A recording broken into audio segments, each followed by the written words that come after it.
Hello students. आज हम cover करने जा रहे हैं 7वीं कक्षा के इतिहास का 10वां चैप्टर 18वीं शताब्दी में नई राजनीतिक गठन। तो आइए शुरू करते हैं। तो जैसा कि आप देख पा रहे हैं कि 18वीं शताब्दी में नए राज्यों का गठन किस तरह से हुआ, इसको एक मैप के ज़रिए इन्होंने समझाया है। तो आइए पढ़ते हैं इसे। यदि आप मानचित्र 1 और 2 को ध्यानपूर्वक देखेंगे तो आपको पता चलेगा कि 18वीं शताब्दी के पूर्वार्ध के दौरान उपमहाद्वीप में कुछ विशेष रूप से उल्लेखनीय घटनाएं घटी हैं। तो मानचित्र 1 है और यह है मानचित्र 2। ठीक है, इसे आप अपनी बुक में भी देख सकते हैं क्योंकि एनसीईआरटी बुक पर ही आधारित है। तो क्या घटनाएं घटी हैं आगे देखते हैं। गौर कीजिए कि कई स्वतंत्र राज्यों के उदय से मुगल साम्राज्य की सीमाएं किस तरह से बदलीं। आप यह भी देखें कि 1765 यानी 1765 तक एक अन्य शक्ति यानी ब्रिटिश सत्ता ने पूर्वी भारत के बड़े हिस्सों को सफलतापूर्वक हड़प लिया था। ठीक है, पूर्वी भारत यानी अगर आप देखेंगे इस तरह से तो ये नॉर्थ है, ये ईस्ट है जिसे हम पूर्वी भारत कह रहे हैं, ये वेस्ट है और ये है साउथ। ठीक है, तो आप इस पूर्वी भारत का एरिया जहाँ हम सब जानते हैं कि सबसे पहले बंगाल में जो है अंग्रेज़ों ने अपना आधिपत्य जमाया। तो पूर्वी भारत के बड़े हिस्से को सफलतापूर्वक इन्होंने हड़प लिया था। आगे देखते हैं। और ये जो आपको सीमाएं दिखाई दे रही हैं, अगर आप इस मानचित्र को देखें तो इसमें लिखा है कि मुगल साम्राज्य की बाहरी सीमा यानी मुगल साम्राज्य, ये जो आपको डॉट डॉट लाइन दिखाई दे रही है, यहाँ से लेकर इतना बड़ा एरिया जो है ये मुगल साम्राज्य में उस वक्त हुआ करता था। यानी इतना भारत का इतना बड़ा एरिया, क्योंकि उस वक्त तक पाकिस्तान तो बना नहीं था जबकि ये बात की जा रही है। तो इस एरिया में भी और इधर भी, यहाँ जहाँ अब बांग्लादेश है, ये सब जगह मुगलों के अधीन थी। लेकिन मुगलों के बाद हम सब जानते हैं कि अंग्रेज़ आए, व्यापार करने आए, लेकिन धीरे धीरे उन्होंने अपना उपनिवेश यहाँ पर स्थापित कर लिया। तो आगे देखते हैं। हमें यह दर्शाते हैं कि 18वीं शताब्दी तक ऐसी अवधि थी जब भारत में राजनीतिक परिस्थितियाँ अपेक्षाकृत एक छोटे से समयांतराल में बड़ी तेजी से अचानक बदलनी शुरू हो गई। ठीक है, तो इस शताब्दी में बहुत कुछ बदला। इस अध्याय में हम 18वीं शताब्दी के पूर्वार्ध यानी मोटे तौर पर 1707 में जब औरंगजेब की मृत्यु हुई से 1761 तक यानी 1761 तक जब पानीपत की तीसरी लड़ाई हुई, तो इस दौरान क्या क्या हुआ, किस तरह से राजनीतिक घटनाक्रम बदला कि नए नए राज्य बने, ये देखेंगे। इसके दौरान उपमहाद्वीप में उत्पन्न हुई नई राजनीतिक शक्तियाँ जो आईं, इनके बारे में हम पढ़ने जा रहे हैं। तो जैसा कि आप इस मैप में देख सकते हैं, ब्रिटिश नियंत्रण के अंतर्गत क्षेत्र मध्य 18वीं शताब्दी तक, ये देखिए। तो ये ब्रिटिश का जो क्षेत्र है, जैसा कि यहाँ पर इन्होंने इंगित कर रखा है, इस बात को दर्शाया है कि जो ब्रिटिश वाला जो क्षेत्र है नियंत्रण में, वो इस तरह से आपको ऑरेंज पार्ट दिखाई देगा जो हमें यहाँ पर दिखाई देता है। बंगाल का एक बहुत बड़ा एरिया और इधर ये उड़ीसा वाला एरिया, हमें यहाँ पर ये तटीय एरिया दिखाई दे रहा है मध्य 18वीं शताब्दी तक। ठीक है, और बाकी भी आप देख सकते हैं इधर। यहाँ मुगल साम्राज्य के बारे में बात की गई है, पहला वाला जो है मैप। और जो आप इस पेज में आएंगे तो आपको ब्रिटिश नियंत्रण के अंतर्गत मध्य 18वीं शताब्दी में जो क्षेत्र है, ये एरिया ये दिखाई देगा। तो यहाँ से ब्रिटिश लोगों का इस देश में, इस उपमहाद्वीप में आना, आधिपत्य जमाना शुरू हो गया था। आगे बढ़ते हैं। मुगल साम्राज्य और परवर्ती मुगलों के लिए संकट। तो मुगल साम्राज्य हम जानते हैं कि बाबर से शुरू होता है, जो 1526 में आते हैं और लोदी वंश को हटाकर वो खुद यहाँ अपने वंश की स्थापना करते हैं। ठीक है, तो फिर देखिए कि जब मुगल यहाँ से, उनका जो है आधिपत्य है, प्रभाव है, समाप्त होने लगा लगभग इसी शताब्दी में, तो कैसे अंग्रेज़ों ने इस जगह को पूरी तरीके से अपने अंडर कर लिया, किस तरह से। अध्याय 4 में आपने देखा था कि मुगल साम्राज्य अपनी सफलता की ऊंचाई पर किस तरह से पहुंचा था। फिर 17वीं शताब्दी के अंतिम वर्षों में उसके सामने तरह तरह के संकट किस प्रकार खड़े होने लगे थे। ऐसा अनेक कारणों से हुआ। बादशाह औरंगजेब ने डेक्कन में 1679 से यानी 1779 से लंबी लड़ाई लड़ते हुए साम्राज्य के सैन्य और वित्तीय संसाधनों को बहुत अधिक खर्च कर दिया था। औरंगजेब के उत्तराधिकारियों के शासनकाल में साम्राज्य के प्रशासन की कार्यकुशलता भी समाप्त होने लगी।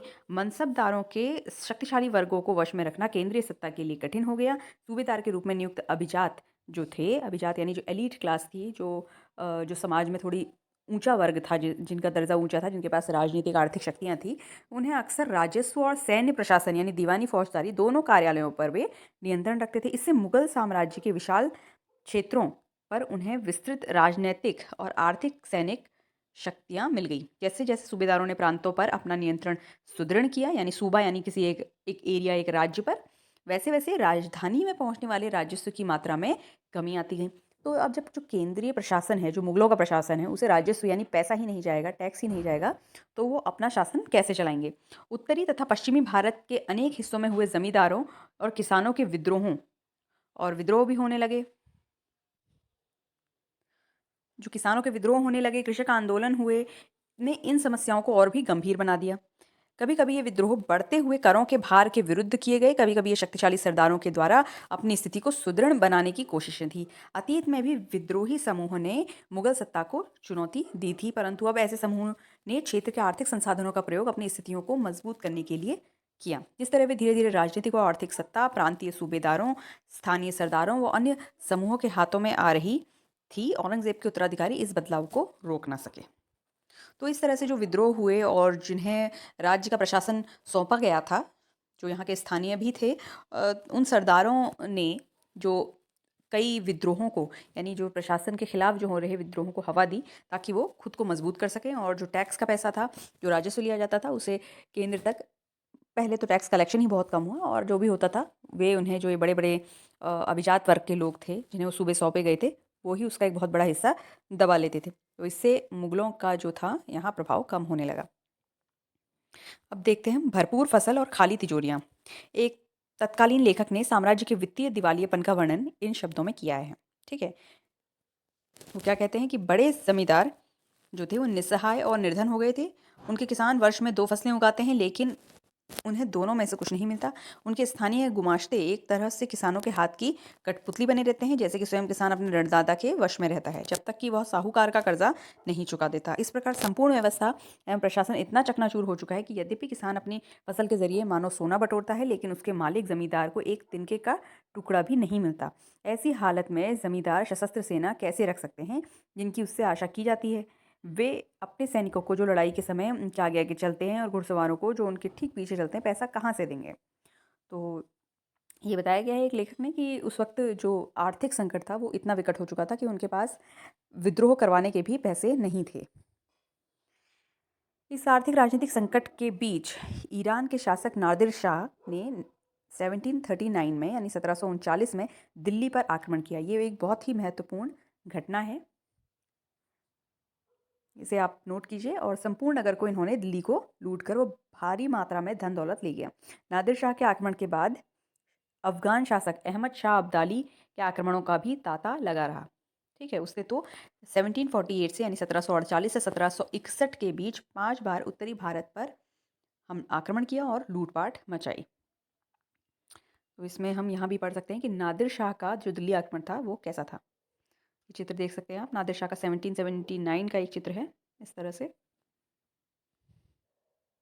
नादिर शाह के आक्रमण के परिणाम स्वरूप दिल्ली में जो विध्वंस हुआ, उसका वर्णन समकालीन प्रेक्षकों ने किया। इनमें से एक ने मुगल कोष से जिस तरह ज- इनमें से एक ने मुगल कोष से जिस तरह से धन लूटा गया था, उसका वर्णन यहाँ इस तरह से किया गया है कि 60 लाख रुपए, कई हजार सोने के सिक्के, लगभग 1 करोड़ रुपए के सोने के बर्तन, लगभग 50 करोड़ रुपए के गहने, जवाहरात और अन्य चीज़ें ले गया, जिनमें से कुछ तो इतनी बेशकीमती थी कि दुनिया में उनका कोई मुकाबला नहीं कर सकता, जैसे कि तख्ते ताउस, यानी मयूर सिंहासन।